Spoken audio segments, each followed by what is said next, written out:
have full free speech and anonymity.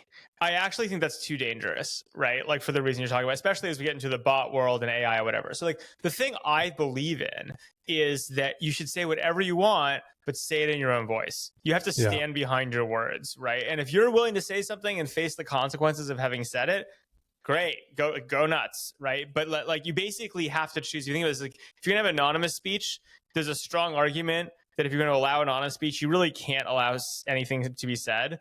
But if you're willing to put your name on it and sign it, you should be able to say whatever the fuck you want, right? Mm-hmm. And I agree with that.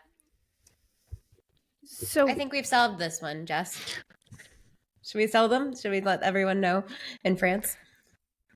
Well, it's funny because as Sam, you were saying that, I'm going, well, Benjamin Franklin didn't do that. And there was like a big part of early America, you know, Hamilton, Franklin, all these guys, they were writing under many pseudonyms, right? Like a big part of the creation of the American framework for this was that that they used pseudonyms, right? Simpler times, Dave stop? Morin. Yeah, but Dave, I think the answer, what's interesting is, to your point, there was a third factor at play there, which is no longer at play, which was cost and distribution.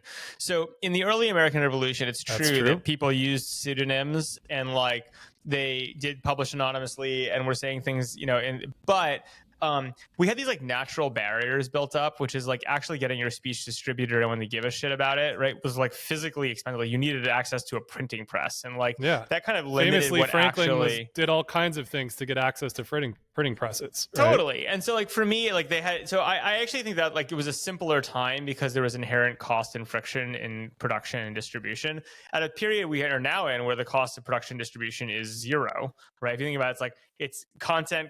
What did we say? There were three things. It was, well, it doesn't matter. I'm forgetting. It was a long time ago. But like the upshot is like I just think if like production costs go to zero, then you basically have to say, I think you have to trade between free speech, but speak in your own voice and sign it, right? Or not free speech and you can do anonymous weird shit,